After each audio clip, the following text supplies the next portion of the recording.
Welcome to Community Conversations. I'm your host, Hallie Ammons, and as the Assistant Director of Government and Community Relations at Villanova University, I am delighted to bring you the extraordinary people making an impact on our campus community and beyond. Today, I am absolutely delighted to be joined by students from Villanova who have been working incredibly hard this semester on our civic engagement initiative called Let's Vote Nova. The 4 students with me today are members of a media and politics class, which is instructed by Dr. Allison Levin.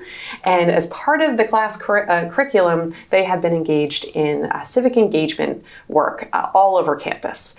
This work includes outreach tables, speaking in front of large groups of students, speaking to their peers, and all manner of engagement on this important issue.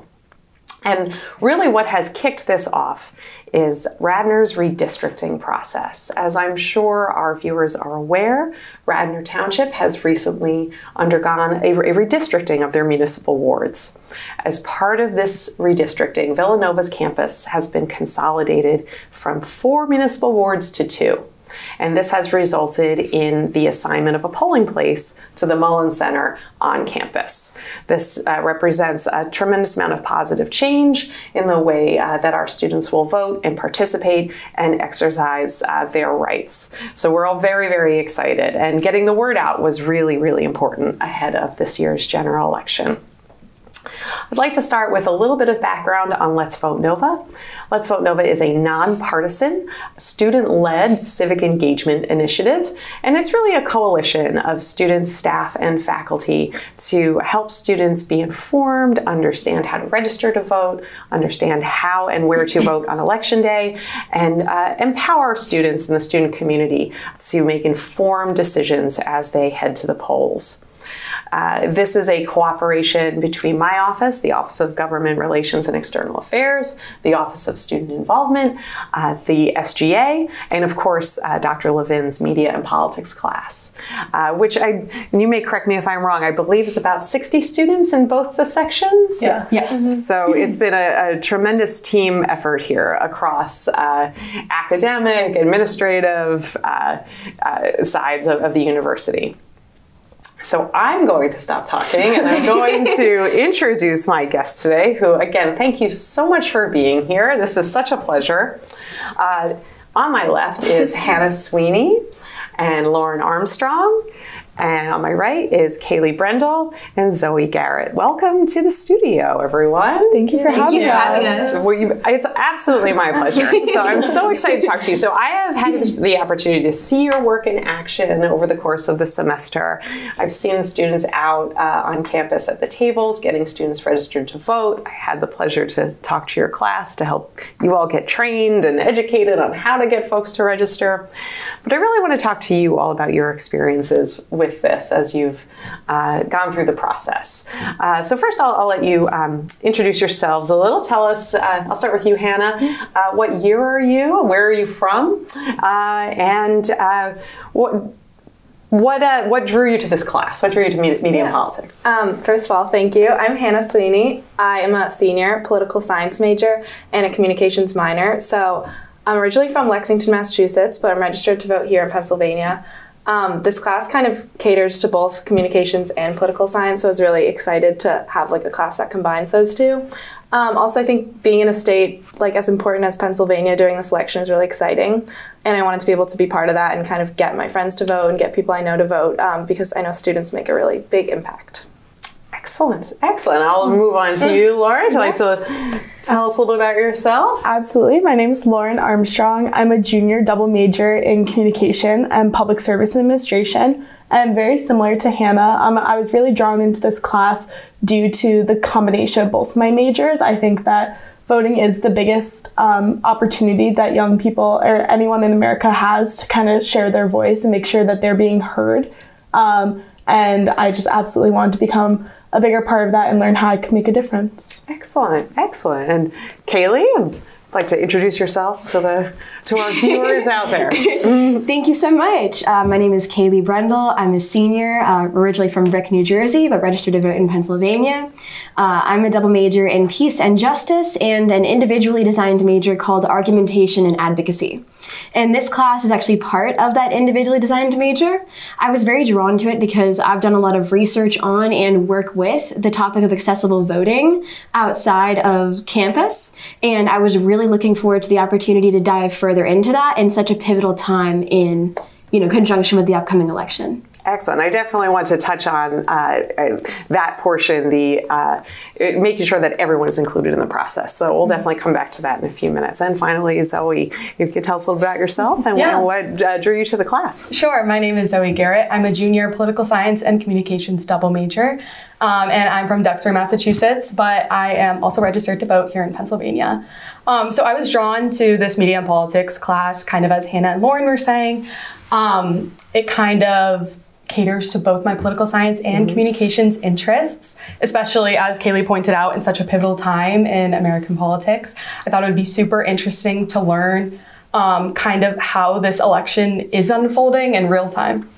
You're all incredibly ambitious and just driven folks, so that's fantastic. And I think all of your experiences and what you're saying really contrasts with the notion that young people aren't engaged, right? We talked a little bit about that when Caroline Levine and I spoke to your class.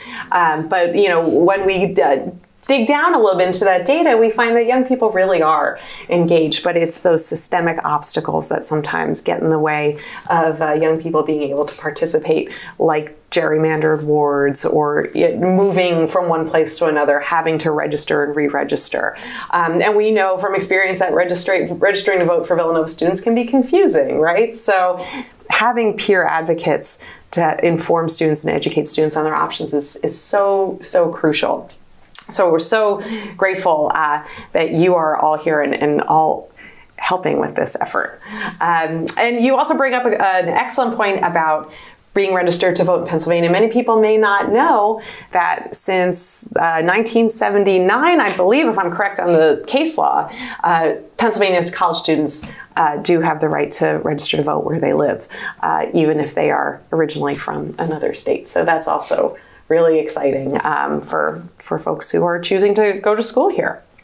So I'll open up the questions to the group. Please feel free to jump in. How many of us are voting? Are you voting for the first time in this election? You just show of hands. Who is voting for the first time?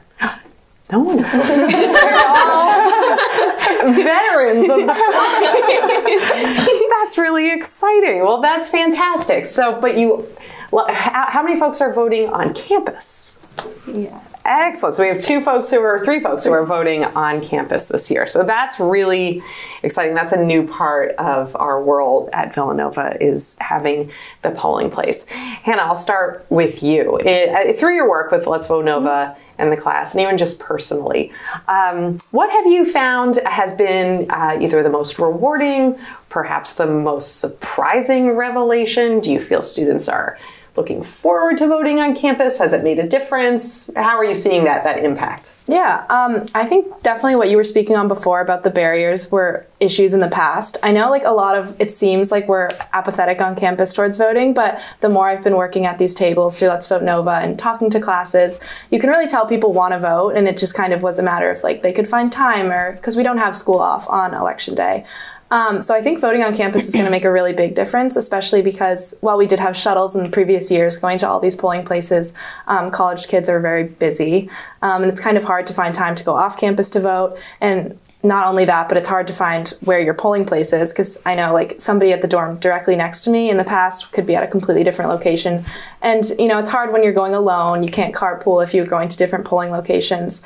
So I think it's been really nice to just see people getting excited to vote and seeing that it's so accessible, I think the turnout's going to be a lot bigger this year. So I'm excited. Yeah, I can't wait myself. I'm definitely looking forward to seeing, you know, what the day itself brings.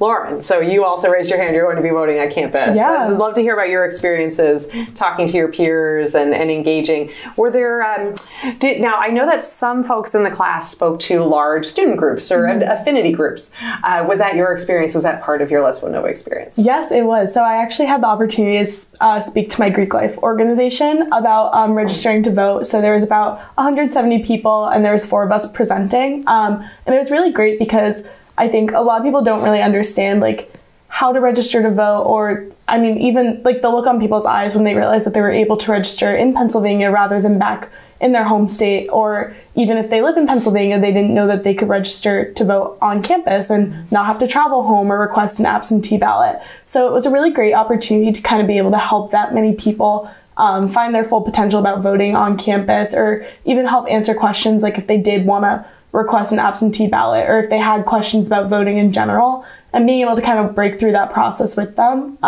Similar to what Hannah said, I think it's going to be a lot better than my first year when I was voting in the midterm election. Had to skip a couple classes, don't tell those professors, but had to make sure that I found time out of my day to do that, where now I can just walk across the street and be able to cast my ballot and go straight back to class. So I think it'll be a lot more of an efficient way to get people registered or to get people to go out and vote, and I think it was a lot easier to get people registered by being able to kind of have those presentations in larger groups. That's fantastic. And you're really reaching so many people in one sort of go there, which is, I think, always been the goal of Let's Vote Nova. It was founded by student leaders, really intended to be a student-led initiative.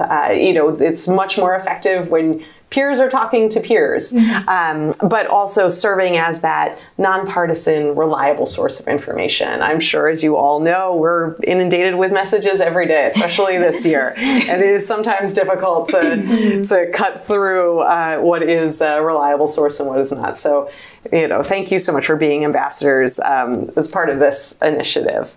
Katie Lee, I'd like to turn to you. Similar question, but I'd love to focus on the accessibility part of it. You have been such an incredible advocate for ensuring that all students are able to be served on Election Day. So I'd love to hear about your experiences with Let's Vote Nova and also that accessibility portion. Yeah, so the Help America Vote Act was passed in 2002. And that enshrines into federal law every disabled American's right to have an accessible voting machine at their polling place. But unfortunately, I've heard so many stories of that right not being enforced and that right being ignored. And it's 2 decades later, and organizations like the National Federation of the Blind, which I'm so honored to be a part of, are still having to do so much work to ensure that people are able to cast their vote privately and independently, which is the right to do as the case with any other American citizen. And so in this case, I was able to build on the content of the Let's Vote Nova presentation and add in a little addendum about how fortunate we are to have not 1 but 2 ballot marking devices at the Mullen Center polling place this November. And so, you know, a common question I would get is, why are you talking to them, you know, in mock trial or in this random sociology course about, you know, disability in voting when they're in, you know, that's not a disability space. But to that, you never know which individuals in the crowd may have hidden disabilities, you know, maybe working with dysgraphia or cerebral palsy. Like, you never know who might benefit from a device like that. And so even though there might not be a physical marker of a condition, it's still really important to educate, you know, that entire crowd about what resources will be available that day. And so I would always make it very conversational and walk through how the use of the ballot marking device would work. I was very fortunate in that the Ocean County Election Board in June in my state's primary was able to set up a device like that for me, and so I could explain from a firsthand perspective how it works and how the use of it would go. And so I would, you know, build off of that Let's Vote Nova content and then, you know, add in that own little section about the ballot marking device. And, you know, one of the courses that I was able to speak to was the Introduction to Disability Studies course offered by Villanova. And I was able to also talk to LEVEL, which is a student disability organization at Villanova, and tell both of those student bodies that you will have an opportunity to cast a private independent ballot, and you won't have to worry about having to entrust a stranger with the filling out of your ballot for you, because I know that that's happened to a lot of disabled voters before, and I never wanted a Villanova student to be in a position where they would need to make that decision of, do I trust a stranger to mark my ballot in the way that's authentic to what I'm expressing, or do I walk away and let my right be violated? That's incredible and so impressive, and I think really speaks to how much your work, the work of Let's Vote Nova, aligns with the university's mission as well. And I think making sure that all of the communities on campus are being served, and all of our members of our community are aware and can either serve as advocates or be advocates for themselves is incredibly important work. So that is, I'm just really, I think all of your experiences are really speaking to the diversity at Villanova's, on Villanova's campus, and how important it is to have folks to be able to reach all of those communities. And Zoe, we're going to come around to you. I know that some of us at the table are also participants and writers for the Villanovan, the student newspaper. I know you are a reporter for the Villanovan.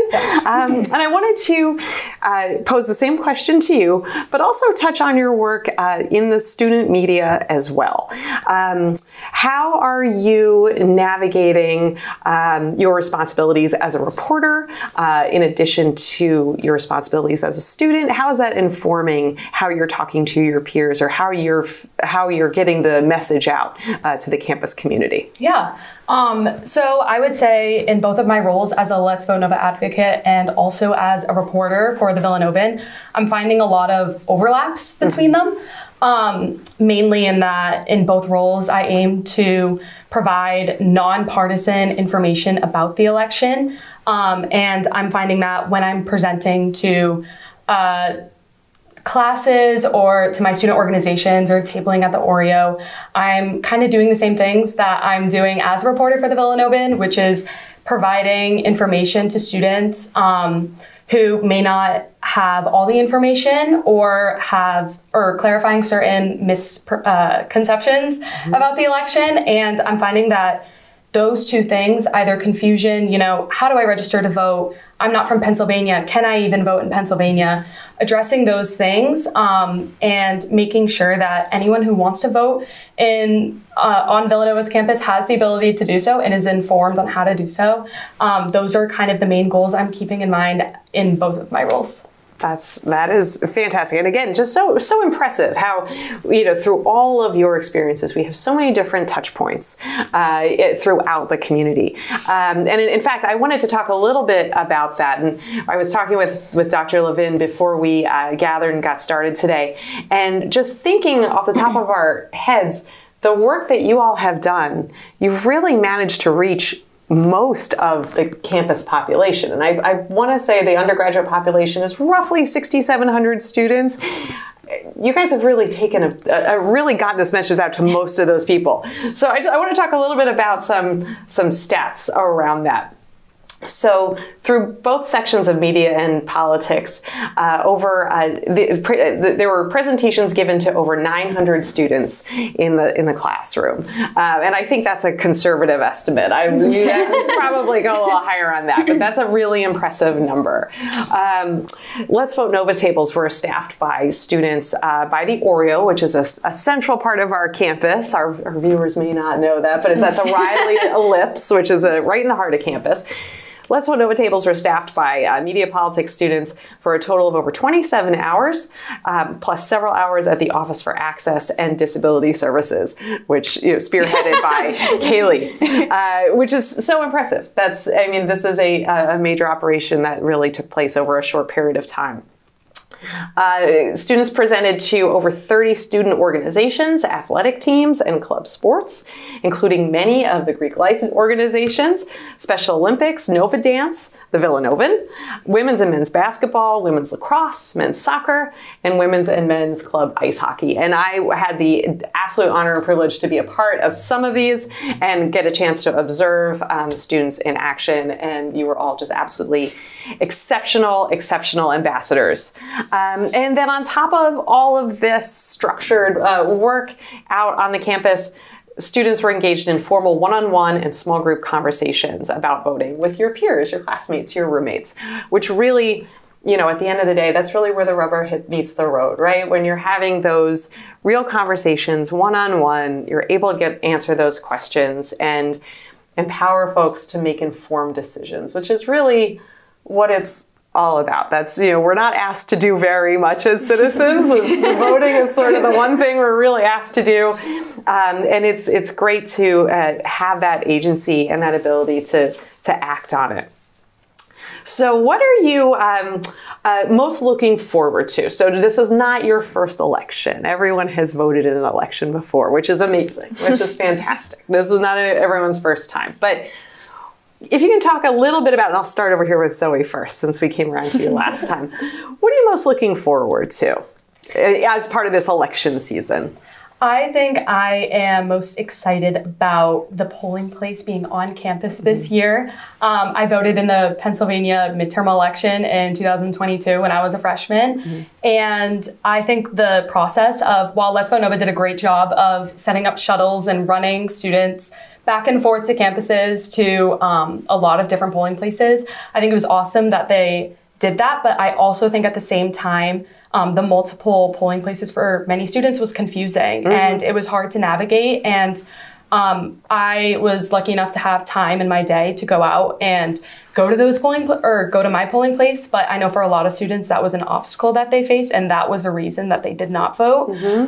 So looking forward to this upcoming general election, I'm really excited that the polling place will be on campus, which for my personal experience, talking to my peers, talking to my friends, is going to make voting a lot more accessible for Villanovan students. So I'm really excited about that. Oh, that's so great. I think you really captured the basis of a lot of our work around, consolidating the wards and really,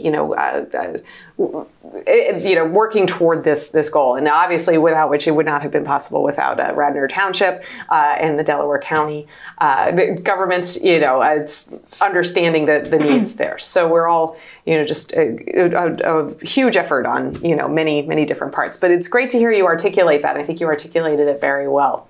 Kaylee, I'm going to ask you the same question, but maybe I'll add something else to it. What are you looking forward to, as we enter the last 2 weeks? It's hard to believe it's the last 2 weeks of the election season. It feels long and short at both the same time. What are you most looking forward to, and what is your election day going to look like? What are your plans? Are you bringing friends to the polls? Are you going to class? Are you carving out time in your day to volunteer? What's it going to look like for you? Yeah, I'm definitely going to be carving out time in my day to volunteer and spending as much time in the Mullen Center as I can, and also disseminating a lot of messages to the disabled population on Villanova's campus about the fact that we will have an opportunity to cast our votes privately and independently. And that's something I really can't wait for, because the amount of conversations I've had where I explain that we will have a ballot marking device and the reaction is, wait, really? Like, actually, we're going to have one?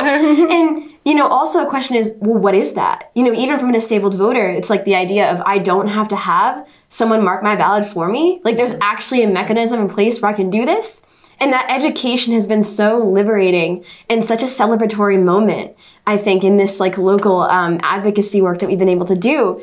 But I'm also so excited for the reactions of the other students who are going to be coming into Mullen to cast their votes, and we're going to see these two machines.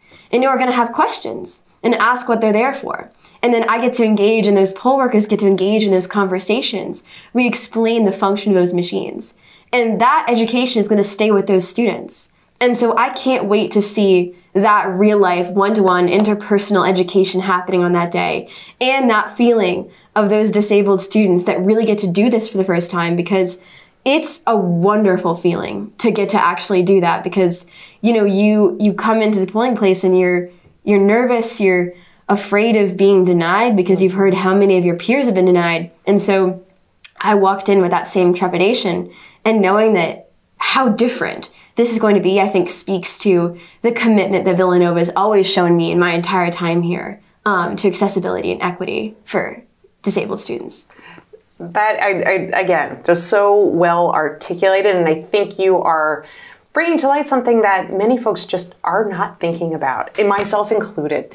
And, you know, this has been such an incredible learning experience for me that, you know, I will take with me in my future work. So I think you're inspiring a lot of folks, and the work you're doing is just so incredibly important. So I am just so happy to hear that, and it's just, I'm so pleased that our county is committed to accessibility.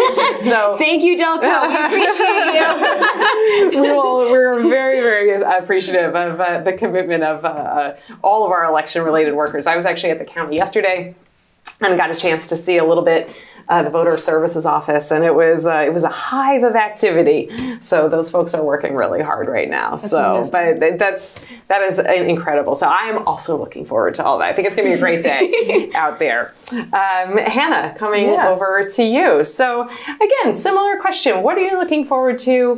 What are you planning for that day?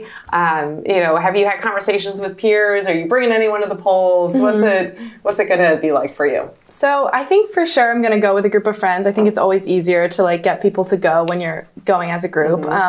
In our media and politics class, we talk a lot about the influence of our peers, especially in the college age population. So I think that day I'm just going to spend a lot of time like asking my friends, hey, have you guys been able to make it over to the Mullen Center? Just checking in with everyone, making sure they still have a plan. I'm excited to see how it plays out, being that it's the first time on campus, just because there's a lot of things that they need to work out, like are the lines going to be long? Like how long are you going to have to wait? Is everyone going to know what to do? So I think it's going to be really interesting. I plan to go after my first class with my friends, and I check out the scene. I definitely want to stay there a little bit after, kind of like see what people are doing, ask how they're feeling about it, see how many people turn out. But I think it's going to be really exciting. It will be. I'll be out there. Yeah, I'll be out there all day. But no, I agree with you. I think it'll be really exciting. I think, you know, the energy around polling places is typically pretty good. Yeah. They're community events, right? The community's coming together to participate, you know, in the one thing we're all asked to do. So, you know, in my own personal experience, it's always been a positive day. So I'm really excited to see this in a new place with this community that's already very close-knit. So it's great to hear that you're bringing friends and that you're talking to your peers. It's like a group activity, which is awesome. So, and then finally, Lauren, I'm going to ask you the same thing. And you are also involved with the Villanovans. Yes. So let me ask you the same question, but let me add, as part of our student media, what are your plans for that day? Personally, what are you looking forward to? And how is that informing your role at the Villanovan? Yeah, absolutely. So I'm very grateful where my only Tuesday, Thursday class actually got canceled for election day. She's giving us media and politics. She's giving us that time that if we weren't to have other time in our day to go cast our ballot, to use that time to go vote. So I definitely plan on getting there a little bit earlier than when that class normally would start to go cast my ballot.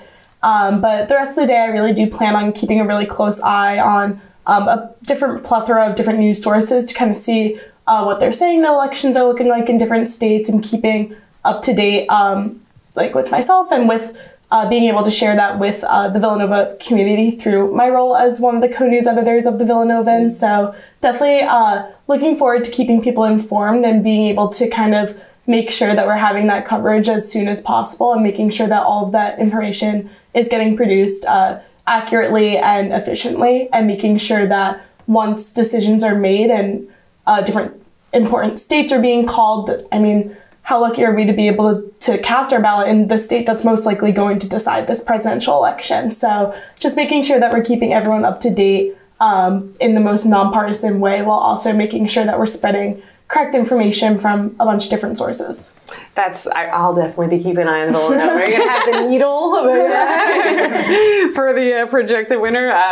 No, that's awesome. And that's a tremendous responsibility as you're all campus leaders and have tremendous responsibilities. But of course, that making sure that accurate information is out there, that's a challenge in today's environment. Mm-hmm. Our media environment is so radically different than it was, decades ago or when I started voting for president. So it's, certainly a challenge. So your work to make sure that folks are getting correct and accurate information is really admirable. All your work is just incredibly admirable.